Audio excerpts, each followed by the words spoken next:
tahun sejak wafatnya Nabi Isa alaihissalam sampai diutusnya Muhammad sebagai Rasul, disebut masa fatrah.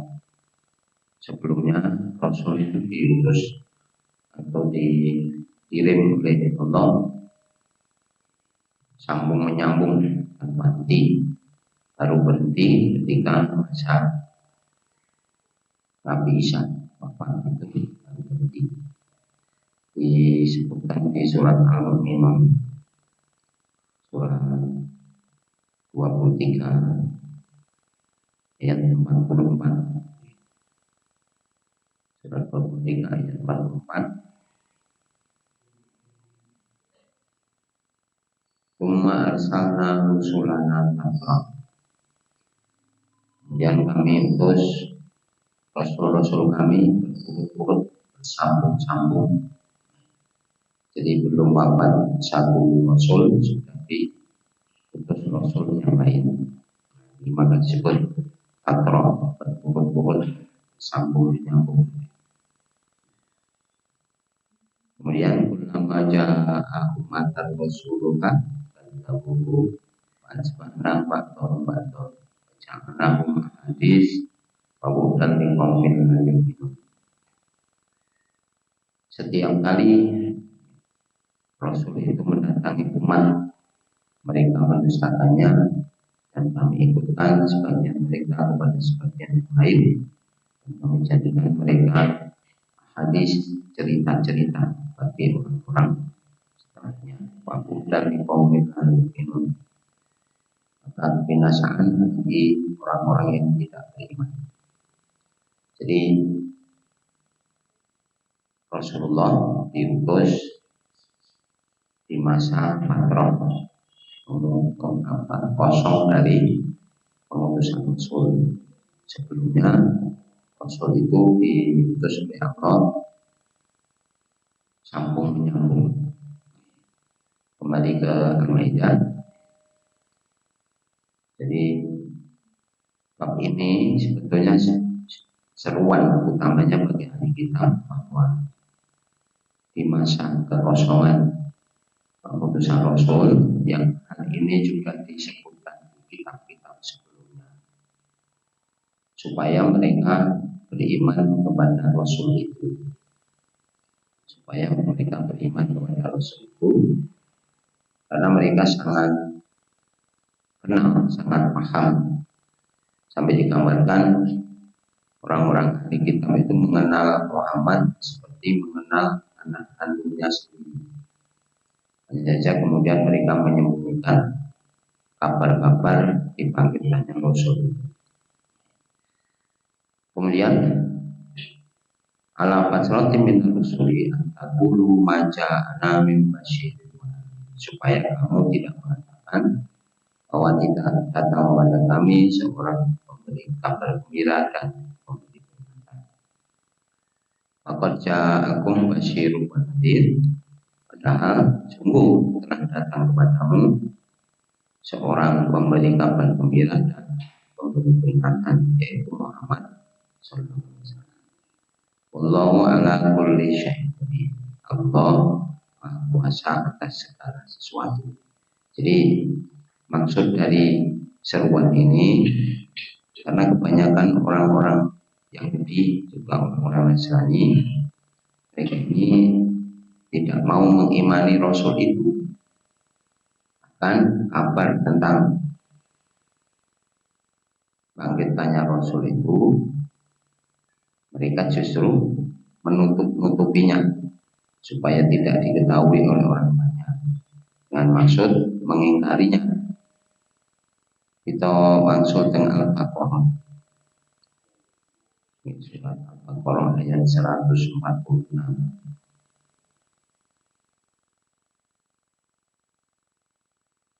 Surat Al-Baqarah ayat 146. Alladzina atainahumul kitab ya'rifunahu kama ya'rifuna abna'ahum wa inna fariqam minhum la yaktumuna al-haqqa wa hum ya'lamun. orang yang telah diberi Alkitab sebelum kitab Al-Quran, sebelum Rasulullah, yaitu orang-orang Yahudi, orang-orang Nasrani, ya'rifuna, mereka itu mengenal Muhammad kama ya'rifuna abna'ahum, sebagaimana mereka mengenal anak kandungnya sendiri. Artinya kabar tentang akan diutusnya seorang Rasul dari bangsa Arab di masa kekosongan pengutusan Rasul ini sudah dikabarkan di kitab-kitab mereka, sehingga kalau satu saat Rasul itu dibangkitkan, pasti mereka tidak akan pangling, tidak akan keliru, sebab digambarkan seperti mereka mengenal anak kandungnya sendiri. Maka ibarat kita mengenal anak kandung kita, ini misalnya berkumpul bersama ratusan anak-anak yang lain, diberi atau memakai seragam yang sama, maka dari kejauhan pun kita sudah mengenali anak kita.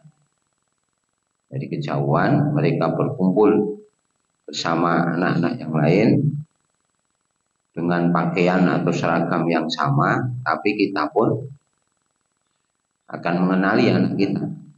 Mungkin pangling to mengenali anak itu. Saking katuan men kita ngerti lho. Putrane jenengan sing yo kae lho. Nah, sing kae gitu. Oh, sing mula kaya bapakne. Terus tidak mungkin salah mengenali. Nah, maka digambarkan seperti mereka mengenal anak kandungnya sendiri. Tetapi sebagian dari mereka wa inna fariqam minhum layak tumunal haqqa, menyembunyikan kebenaran, menyembunyikan kabar-kabar akan diutusnya Muhammad itu. Wahum ya'lamun, sedang mereka tahu, artinya mereka sengaja menutup-nutup itu. Nah, jadi seperti itu. Padahal seruannya di surat Al-Hadid, surat 57, surat 57 ayat 28 dan 29. Surat 57 ayat 28 dan 29. Ya ayyuhalladzina amanu taqullaha wa aminu bi rasulihi yu'tikum kiflaini min rahmatih. Ini namanya untuk ahli kitab. Wahai orang-orang yang beriman, bertakwalah kepada Allah dan berimanlah kepada Rasulnya, maksudnya Muhammad sallallahu alaihi wasallam. Yu'tikum kiflaini min rahmatih. Kalian akan diberi rahmatnya 2 kali lipat. Jadi orang-orang yang sebelumnya mengimani kitab-kitab Taurat, Zabur, Injil dari kalangan orang-orang Bani Israil, bila mereka mau beriman kepada Rasulullah SAW, mereka mendapat pahala 2 kali lipat, mendapat rahmat Allah 2 kali lipat. Di ayat lain nanti yu'tauna ajrahum marratain, mereka diberi pahala 2 kali lipat. Kemudian wa yaj'alakum nuran tamshuna bihi, dan Allah menjadikan bagi kalian cahaya yang dengan cahaya itu kalian bisa berjalan di muka bumi. Wa yaghfir lakum, Allah akan mengampuni kesalahan-kesalahan kalian. Allahu ghafurur rahim, Allah Maha Pengampun, Maha Penyayang. Kemudian ayat 29, li alla ya'lama ahlul kitabi alla yaqdiruna ala syai'im min fadlillah. Hal itu dijelaskan utamanya kepada kaum ahli kitab supaya mereka memahami bahwasanya yaqdiruna ala syai'im min fadlillah, mereka tidak akan mendapat anugerah dari Allah sedikit pun bila tidak beriman kepada Rasul itu, bila tidak masuk Islam.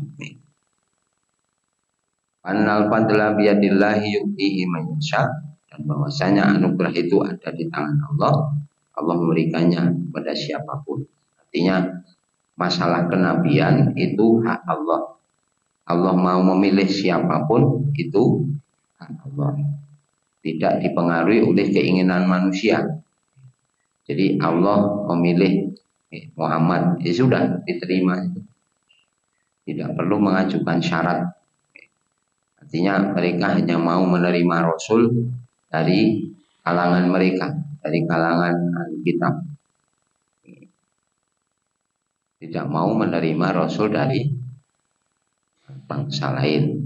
Nah, padahal hak memilih Nabi, memilih Rasul itu hak mutlak Allah. Allahu dzul fadlil azim, dan Allah memiliki anugerah yang besar. Maka dalam sabda Nabi dari Abu Hurairah diriwayatkan oleh Imam Bukhari dan Imam Muslim, "Walladzi nafsu Muhammadin biyadihi la yasma'u bi rajulun min hadhil ummati Yahudiyyun aw Nasraniyyun tsumma la yu'minu bima ursiltu bihi dakhalan." Demi Allah yang jiwa Muhammad ada di tangannya, tidak ada satupun orang yang mendengar tentang aku, tentang Rasulullah,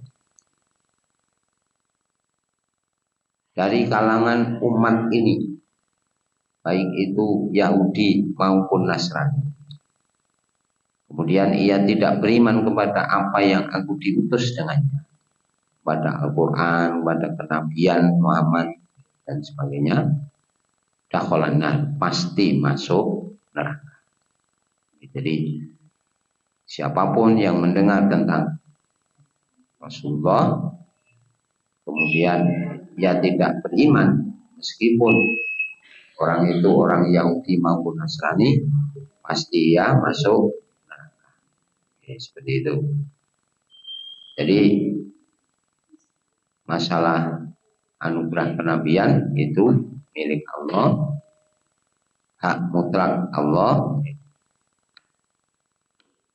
tidak ada hubungannya dengan keinginan tiap orang. Oke, dan sedikit buat apa misalnya?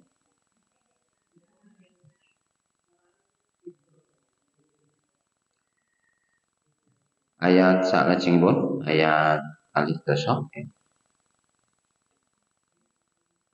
kembali ke Al-Maidah.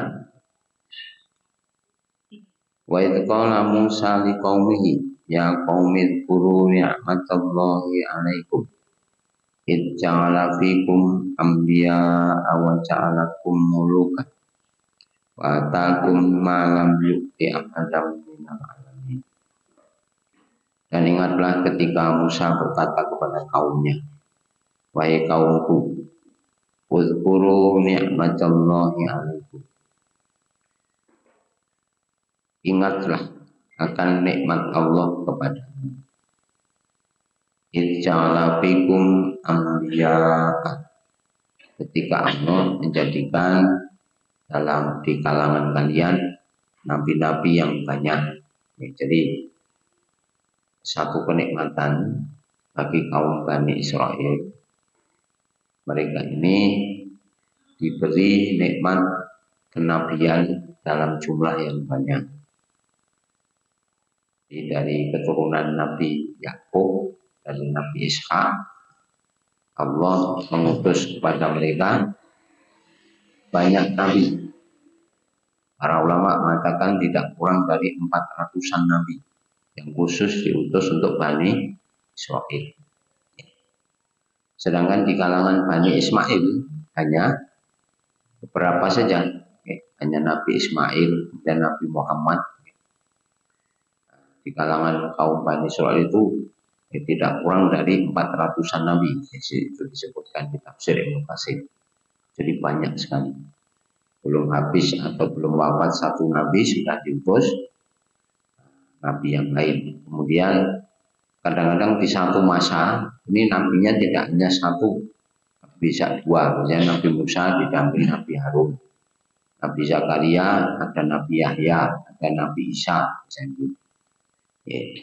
Jadi di masa mereka dari kalangan Bani Israil itu diutus banyak nabi, mestinya lebih membuat mereka dekat pada hidayah, lebih taat kepada Allah, lebih taat kepada Rasul-Rasul itu. Kemudian waja'alakum muluk, dan Allah menjadikanmu raja-raja, maksudnya orang yang merdeka. Kalimat ini disampaikan oleh Nabi Musa setelah mereka terlepas dari cengkeraman Fir'aun, setelah diseberangkan dari Laut Merah, diselamatkan dari pengejaran Fir'aun, karena mereka di Mesir itu ditindas oleh Fir'aun. Jadi mereka diperlakukan sangat buruk, bahkan Fir'aun memberlakukan undang-undang bila ada anak laki-laki dari mereka yang lahir, jadi para wanita melahirkan anak laki-laki harus disembelih, dibunuh. Anak-anak perempuan yang dibiarkan hidup, jadi anak laki-laki, bayi laki-laki disembelih. Kalimat yang digunakan memang disembelih. Yuzabbihuna abna'ahum wa yastahyuna nisa'ahum. Mereka menyembelih anak-anak laki-laki mereka dan membiarkan hidup anak-anak perempuan mereka, artinya bayi-bayi mereka. Kemudian karena nikmat Allah mereka ditolong, diselamatkan, menyeberangi Laut Merah, terbebas dari cengkeraman Fir'aun. Kemudian diberikan tempat tinggal yang baik di sebelah timur dan sebelah baratnya, artinya hampir di wilayah Mesir itu mereka tinggali, mereka warisi. Wa atakum ma lam yu'ti ahadan, dan Allah memberikan kepadamu apa yang tidak diberikan kepada seorang pun di antara umat manusia lain di masa itu. Jadi ini disampaikan oleh Nabi Musa setelah mereka diselamatkan dari Laut Merah. Kemudian melanjutkan perjalanan atas perintah Allah menuju Baitul Maqdis. Menuju Baitul Maqdis. Jadi untuk ini membuat negara supaya mereka tidak menjadi bangsa yang terjajah, harus memiliki negara tersendiri yang berdaulat. Maka Allah perintahkan mereka menuju Baitul Maqdis, merebut wilayah itu yang dulu memang tanah air mereka, tapi kemudian dikuasai oleh bangsa lain. Sebagian menyebutkan yang berkuasa di sana suku Amalik atau suku Amalikoh.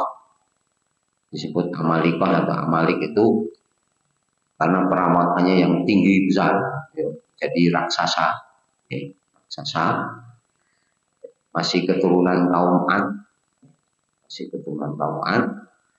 jadi mereka besar, tinggi-tinggi, sehingga mereka dalam pertarungan itu nyaris tidak ada yang bisa melawan. Mereka bangsa penakluk. Nah, waktu itu Baitul Maqdis diduduki oleh suku Amalik atau suku Amalika, bangsa raksasa. Nah, kemudian ketika mereka harus berjuang, Nabi Musa mengingatkan, Allah perintahkan kalian berjuang. Allah beri nikmat sedemikian banyak. Nah, ini maka sebagai bentuk syukur, sebagai bentuk terima kasih kepada Allah, mestinya mereka taat pada perintah itu. Diperintah untuk berperang, merebut wilayah Baitul Maqdis, mestinya mereka juga taat. Karena memang yang dimaksudkan di sini supaya mereka semangatnya itu berkobar, karena Allah telah memberi nikmat yang sangat banyak sehingga mereka ikhlas melanjutkan perjuangan karena sebelumnya sudah dijajah oleh Fir'aun. Kita ke surat Al-Baqarah ayat 49 dan 50.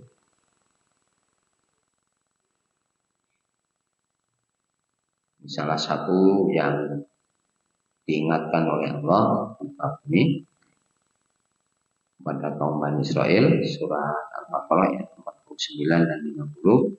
Wa idnajainakum min ahli fir'auna yasumunakum su'al azabi yudabbihuna abna'akum wa yastahyuna nisa'akum wa fi dzalikum bala'un min rabbikum adzim.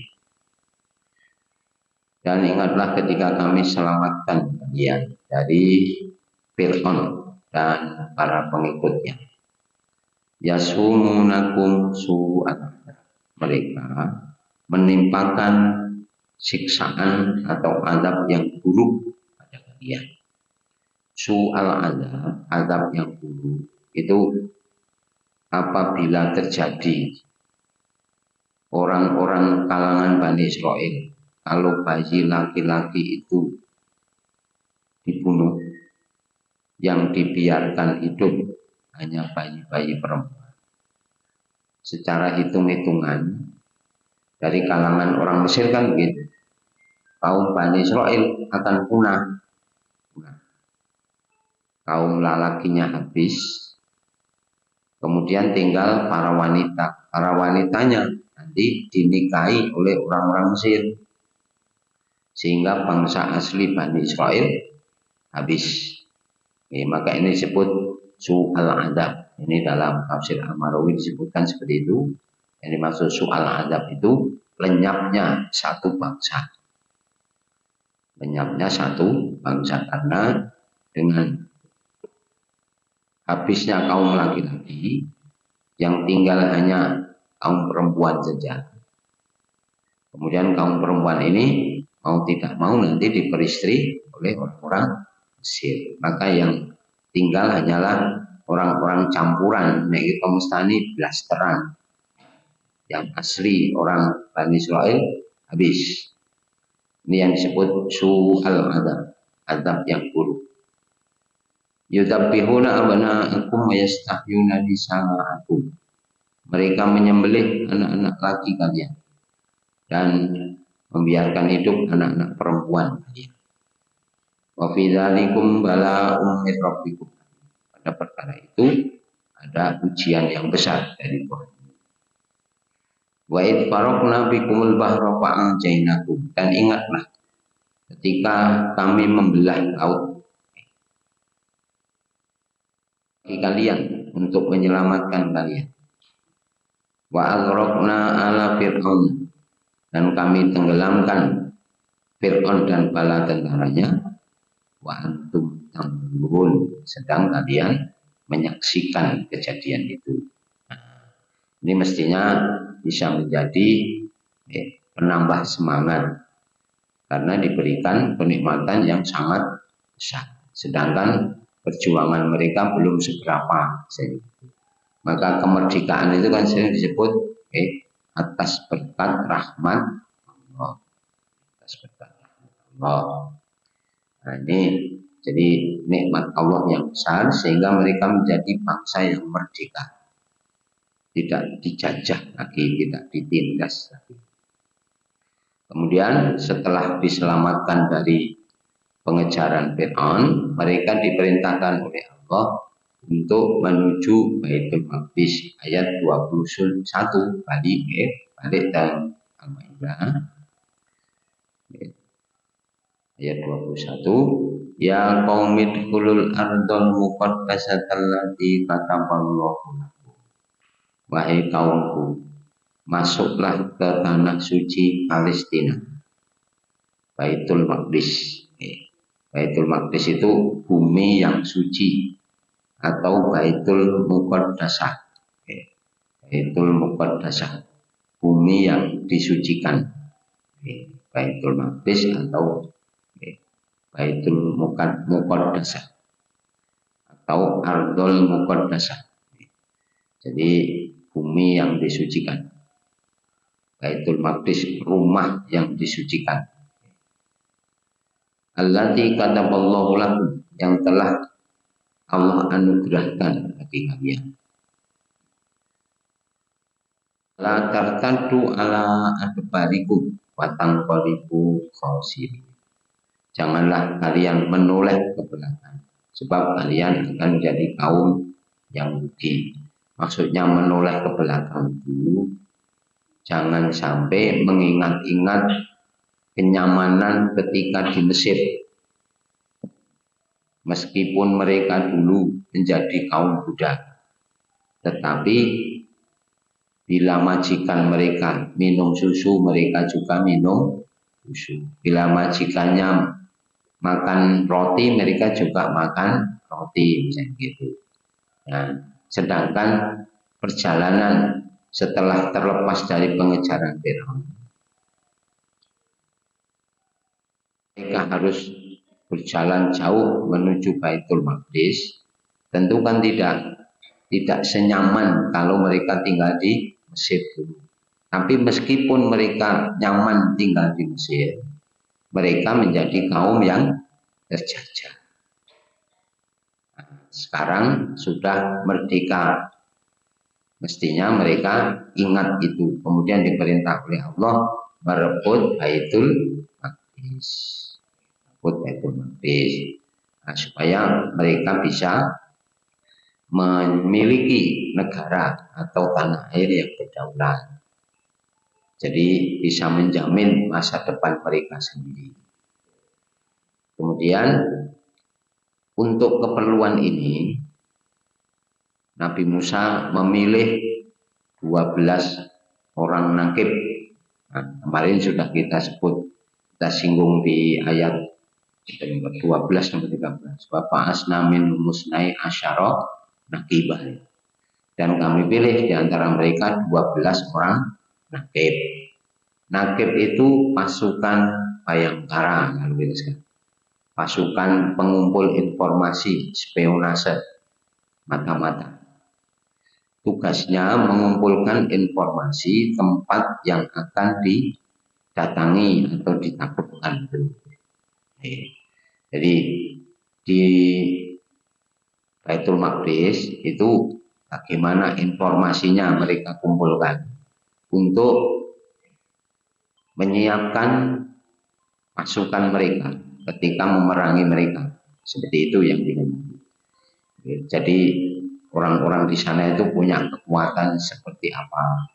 Kemudian kalau diserang nanti dari arah mana diserang. Kemudian taktik apa yang mesti dimanfaatkan atau digunakan. Kurang lebih seperti itu. Jadi mereka mencari informasi, mengumpulkan informasi tempat-tempat yang hendak didatangi, kemudian akan dilakukan penyerbuan untuk menaklukkan negeri itu. Nah, itu. Kemudian di antara 12 nakib itu, nakib ini dipilih dari kepala suku. Maksudnya kepala suku itu keturunan Nabi Yakub itu kan 12 putranya. Nah, kira-kira di zaman Nabi Musa, dari masa Nabi Yusuf dulu di Mesir, ya mereka kan pindah ke Mesir di masa Nabi Yusuf dulu. Ketika paceklik nih kan, paceklik mereka pindah ke Mesir. Nah, beranak pinak yang awalnya keturunan Nabi Yakub hanya 12 orang. Kemudian keturunannya menjadi tambah banyak. Di masa Nabi Musa, di tafsir Al-Azhar, tafsir Al-Maroghi itu disebutkan jumlah mereka tidak kurang dari 600.000 orang. Banyak gitu. 600.000 orang. Jadi berkembang pesat. Ini disikalah Indonesia. Indonesia niku zaman Romai Rama nyanyi niku 135 juta penduduk Indonesia. Saat ini pun pinten 280-an juta loh gitu. Padahal dari yang petang ratus tahun, lebih beberapa puluh tahun tadi. Berarti top Indonesia gitu. Terus untuk pengembangan keturunan itu jagone pokoknya wong Indonesia. Delok men mundak semonten. Mung sayange nggone bumine kan mboten tambah. Kita rada suk-sukan gitu. Rada suk-sukan. Terus jadi kira-kira 400-an tahun dari masa Nabi Yusuf ke masa Nabi Musa ini orang-orang Bani Israel berkembang, jumlahnya sangat banyak, hingga mencapai sekitar 600-an ribu orang. Nah, kemudian karena mereka ditindas di Mesir, diperintahkan untuk merebut Baitul Maqdis yang dulu memang tanah air mereka. Waktu itu diduduki oleh suku Amalek, suku Amalek. Nah, Nabi Musa memilih dari tiap-tiap 12 suku itu, keturunan Nabi Yakub, satu orang pimpinannya. Yang dipilih itu 10 orang senior. Maksudnya senior itu umurnya sudah paruh baya sudah mendekati tua. Kemudian hanya 2 yang masih muda. Hanya 2 orang yang masih muda. Kalau dalam tafsir disebutkan namanya Yusha bin Nun dan Khalif bin Zapuna. Ini yang terkenal. Dari 10 orang ini, karena dari golongan tua, senior, kemudian mereka memberi laporan kepada Nabi Musa di ayat 22. Qalu ya Musa inna fiha qauman jabbarin. Mereka berkata, 10 orang ini yang sudah lelah berjuang, ngoten habis Yusuf meh rada sepuh gitu. Berjuang niku wis ora patek semangat. Sing dieling-eling mung zaman biyen, penak zaman ku biyen no, Bro. Ngono kan. Nah, mereka mengatakan ya Musa, sesungguhnya di dalam negeri itu ada orang-orang yang sangat kuat dan kejam, kaum Jabari. Wa inna lan nadkhulaha hatta yakujuna. Kita tidak akan menyerbu ke sana kecuali mereka keluar dari sana. Jadi kita akan masuk ke sana bila mereka sudah keluar meninggalkan Baitul Maqdis. Wa iyakhruju minha wa inna dakhilun. Dan bila mereka sudah keluar dari Baitul Maqdis, kita akan masuk, menyerbu. Kemudian qala rajulani ayat 23. Qala rajulani minal ladzina yaqafuna amallahu alaihim madkhulu alaihim. Berkatalah 2 orang laki-laki di antara mereka yang bertakwa, yang telah diberi nikmat oleh Allah. Jadi melengganani, menyadari nikmat Allah itu sangat besar. Nah, mereka lurus dalam menerima perintah nabinya. Kemudian menghimbau kepada kaumnya, udkhulu alaihimul bab, serbulah mereka dari pintu gerbangnya, dari arah depan, pintu gerbang utama. Wa idza dakhaltumuhu fa innakum ghalibun. Bila kalian menyerbu dari arah depan itu, gerbang kota itu, kalian pasti menang. Kalian pasti walallahi watawakkalu in kuntum ini. Kepada Allah lah kalian berserah diri bila mana kalian orang mukmin. Terus yang 10 orang tadi karena sudah lelah berjuang, atau ketika perjalanan dari seberang Laut Merah menuju Baitul Maqdis, menuju Palestina, mereka ini selalu mengingat-ingat dulu waktu enak zaman biyen. Nah, jane Gusti Allah rapun paring kenikmatan yang disebutkan itu di sepanjang perjalanan mereka dinaungi awan, diberi manna dan salwa. Ngoten ya. Kalau kita maos teng Al-Baqarah malih supados runtut critanipun. Surat Al-Baqarah ayat kalau wis 49 nggih saniki 55 apa 50 57 Pak 57 wa dhallalna alaikumul ghamama wa anzalna alaikumul manna wassalwa. Dan kami naungi kalian dengan awan dan kami turunkan kepada kalian manna dan salwa.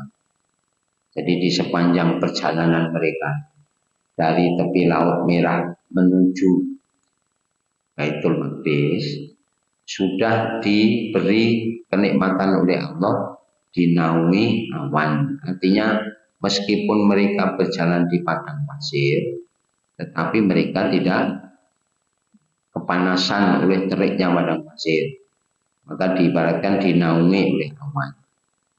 Kemudian di sepanjang perjalanannya mereka diberikan manna dan salwa untuk makanan mereka.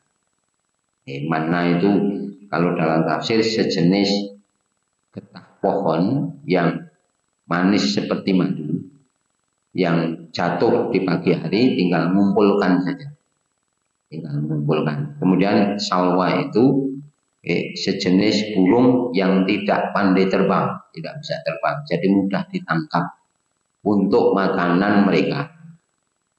Jadi tidak harus nanam, tidak harus usahakan, sudah tinggal ngambil saja untuk mencukupi kebutuhan mereka.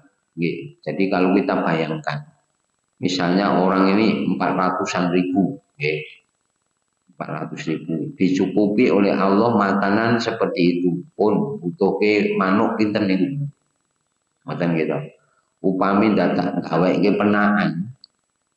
Rak sing repot ya sak repotan niku. Padahal mendina. Nggih, sedinten paling mboten sing mangan rak ya pindho niku. 2 kali setidaknya. Umo digawe ke sego bungkus gitu. Wah, repote pun ra umum. Nggih. Nah, mestinya mereka bersyukur, berterima kasih. Tetapi anehnya mereka itu justru mengingat-ingat ketika di Mesir. Jadi Allah perintahkan kulu min thayyibati ma razaqnakum, makanlah dari rezeki Allah yang baik-baik. Wa ma zalamuna walakin kanu anfusahum. Kalau mereka ditimpa keburukan, ini bukan karena Allah berbuat dolim, tapi mereka sendiri berlaku dolim. Napa kedolimanipun? Ayat 11 ayat 61 Al-Baqarah niku sisan. Wa idh qultum ya Musa lan nasbira ala ta'amil wahidin fad'u lana rabbaka yukhrij lana mimma tumbitul ardu min baqliha wa kisaiha wa qumiha wa adasiha wa fasoliha. Dan ingatlah ketika kalian mengatakan, wahai Musa, kami tidak sabar, tidak tahan lagi dengan satu macam makanan saja. Oleh karena itu, mohonkanlah untuk kami kepada Tuhanmu agar Dia mengeluarkan bagi kami dari apa yang ditumbuhkan di bumi, yaitu sayur-mayur, mentimun, bawang putih, kacang adas, bawang merah. Terus ngeten. Nggih, jane rak mung kari dahar nampa sekejap. Terus diterimake mung kahanane berjuang to gitu. Berjuang pun diparingi rezeki kantun nggih. Lah kok meso protes.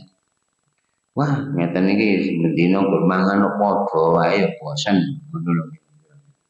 Arep iwak manuk ngene mendina. Jadi kita pun boten tahan, mangan kok mendina padha mung siji niki. Panjenengan nyuwunke teng Gusti Allah, ben mangan iki nggih ganti-ganti. Menune iki bervariasi ngoten niku. Lho, jane rak nggih ora nglengganani to niku. Mestinya diterima. Tinggal memanfaatkan, ngambil saja. Kemudian karena mereka ini tidak pandai syukur, justru meminta sayur mayur, kemudian mentimun, bawang putih, kacang atas dan sebagainya.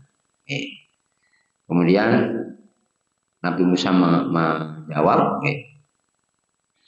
qala atastabdiluna alladzi huwa adna billadzi huwa khair. Apakah kalian justru memilih sesuatu yang rendah sebagai pengganti yang lebih baik? Maksudnya anugerah langsung dari Allah itu terbaik, tidak perlu usaha macam-macam. Nek perlu timun rak kudu nandur, perlu bawang, brambang itu kudu nandur. Nah ini kalian tidak usah nanam, tinggal memakannya saja. Maka kalau kalian tidak bisa bersyukur, ihbitu misra wa innalakum masa. Kembalilah kalian ke Mesir. Wa innalakum masa'atum. Maka kalian akan mendapati apa yang kalian inginkan. Wonten ingkang maos misron, ihbitu misron. Artinya misron itu kota-kota. Kembalilah ke kota-kota besar. Ada yang membaca misro. Misro itu Mesir. Jadi kalau kalian menginginkan seperti itu, ya sudah, kembali saja ke Mesir sana. Tapi meskipun kalian makan beraneka macam makanan, tapi kalian tetap jadi budak, jadi bangsa yang terjajah, maksud itu. Nah, seperti inilah yang disebut mereka itu ditimpa kesengsaraan. Duribat, ayat berikutnya, kalimat berikutnya, wa duribat alaihimutillatun, wal maskanatu. Mereka itu dimanapun ditimpa karena mereka selalu mengingkari perintah Rasulnya. Diperintah begini, berusaha untuk supaya perintah itu tidak dilaksanakan itu piye ngoten, boleh alasan mawon. Maka duribat alaihimutillatun, wal maskanatu wa ba'u bi ghadabin. Mereka selalu dimurkai Allah karena mereka selalu mengingkari ayat-ayat Allah, bahkan membunuh para nabi. Nah, seperti itu. Jadi mereka itu masih mengingat-ingat ketika di Mesir. Seperti yang ini di penak kayak neng Mesir yen gitu. Mangane pirang-pirang maceme ora mung mana kalih sawah. Maka mereka membuat cerita-cerita yang bohong. Kali teng ayat 23. Jadi ayat 22 tadi, nah, mereka membuat cerita yang berlebihan. Di negeri itu dihuni oleh orang-orang yang kejam-kejam dan panas. Kalau kita melawan mereka pasti kita kalah. Nah, orang yang logis yang di ayat 23, dua orang yang masih muda ini, yang masih semangat dan semangatnya belum tercemar oleh ini, kelemahan karena usia ataupun karena kenikmatannya dulu di kota. Kalau yang dua ini realistis, kalau kalian menyerbu dari gerbang kota, pasti kalian menang. Tapi mereka ini sudah terlanjur pesimis, semoga berjuang kan, wah tetap pilih mangkon yang Mesir benak zaman biyen harus saiki ngoten. Nggih benak biyen di bakal sakniki. Nggih mung biyen sing nom nggih ta. Sing sakniki pun sepuh oh benak biyen nggih ta. Mungkin biyen sing nom. Jadi seperti itu nggih. Nah, kemudian mereka mengatakan kepada Nabi Musa ayat 24, qalu ya Musa inna lan nakulaha abadan madam biha fadhhab anta wa rabbuka faqatila inna hauna qa'idun. Kemudian mereka berkata kepada Nabi Musa, wahai Musa, sampai kapanpun kami tidak akan memasuki, artinya tidak menyerbu Baitul Maqdis selama mereka masih ada di dalamnya. Karena itu pergilah engkau bersama Tuhanmu dan berperanglah kamu berdua. Biarlah kami tetap menanti di sini saja. Rak yo nganyel gitu nggih. Wis didampingi Nabi Musa saking Mesir, ditulungi napa-napa suwun ke teng Gusti Allah. Njaluk banyu, tutuke watu, enten 12 mata air dan sebagainya. Justru ketika diperintahkan untuk menyerbu Baitul Maqdis atas perintah Allah, padahal kan sudah ditetapkan oleh Allah, mestinya mereka taat. Justru mereka mengingkari nabinya, mengatakan pun jenengan mangkat perang, alih Gusti Allah yang jenengan, menurut kita nyepelek ngoten gitu.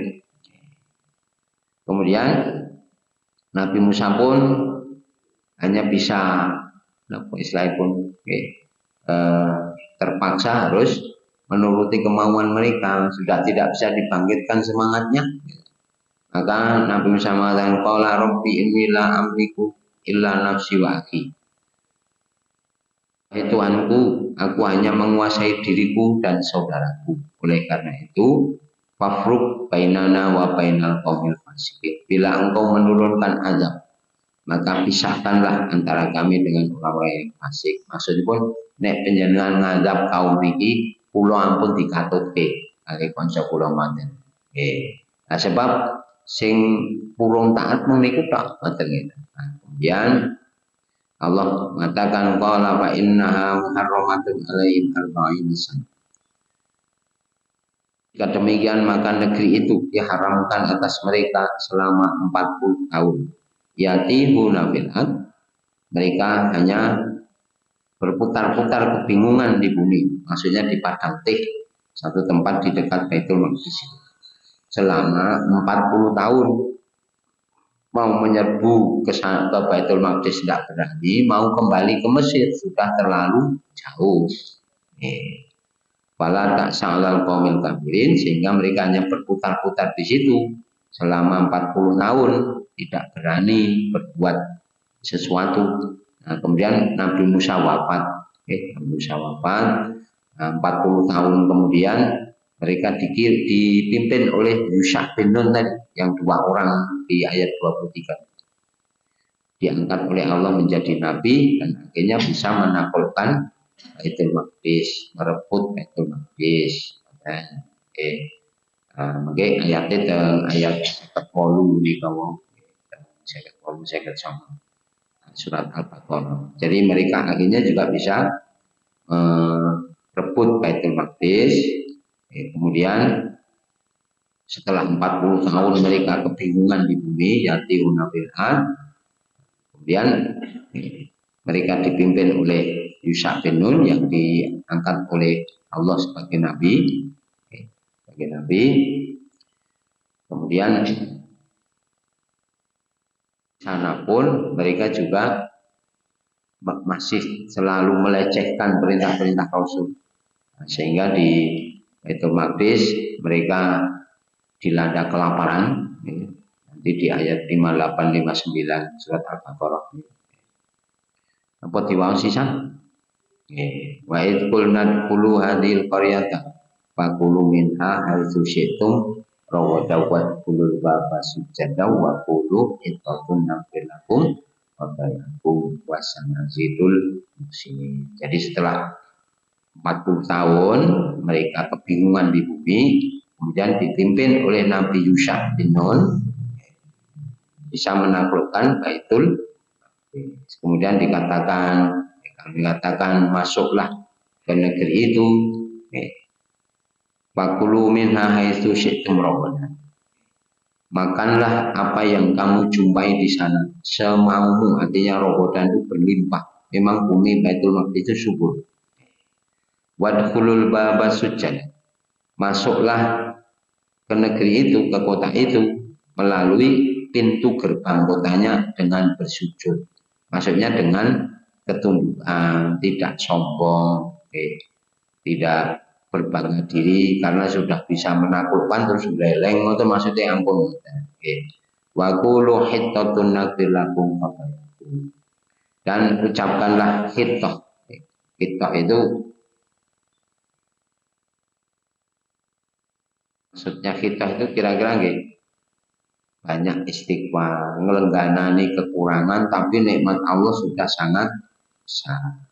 Maka bebaskanlah kami dari dosa hittatun. Bebaskan kami dari dosa. Jadi apabila diberi nikmat oleh Allah, yang utama pertama itu kan istighfar.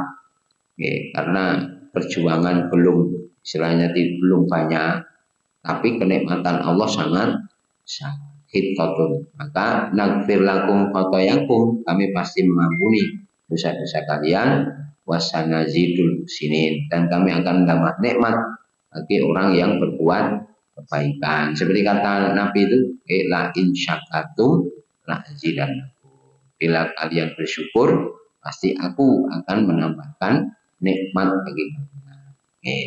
Tapi babat dalal ladina zalamu qaulan ghairal mereka mengganti, orang-orang yang zalim itu mengganti perintah dengan perkataan-perkataan yang melecehkan, menghina agama.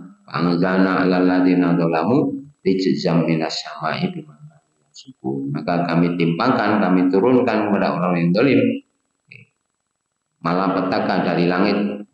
Jadi mereka diberi siksa dari Allah. Rijzan, rijzan itu siksaan, adab di langit dimakan yang sukun karena kefasikan. Jadi mereka ini biasa main-main melecehkan syiar-syiar agama, mestinya hitok itu maksudnya supaya berilah kami ampunan atas kesalahan kami, meskipun kami ini banyak dosanya, tapi nikmat Allah sangat diganti. Ada yang menyebut hintok, hintok itu gandum, jadi plesetan-plesetan. Akhirnya mereka dilanda kelaparan. Jadi sebelumnya rezeki di situ berlimpah, karena mereka selalu melanggar perintah Allah dan Nabi-Nya, mereka dilanda kelaparan, paceklik. Ngaten iki yen mawon nggih. Minjing kita ajarkan ayat pun. Jadi itu sekilas kisah bagaimana orang-orang Bani Israil ditolong oleh Allah, diselamatkan dari pengejaran Fir'aun, diseberangkan dari Laut Merah, diperintahkan berjalan ke arah Palestina, Baitul Maqdis, untuk merebut wilayah itu yang diduduki oleh bangsa yang lain, supaya mereka bisa mendirikan negara yang berdaulat. Tetapi dasare orang Yahudi niku pengkaleng, napa-napa dawuh Rasul dibantah. Maka Allah menimpakan keburukan atas mereka. Bahkan mereka silih berganti dikuasai oleh bangsa-bangsa lain di sekitarnya. Ngaten nggih. Mboten enten pitang-pitang nggih. Sakawis enten kita akhiri apa jelas suara Allah syadu an la ilaha illallah. Assalamualaikum warahmatullahi wabarakatuh.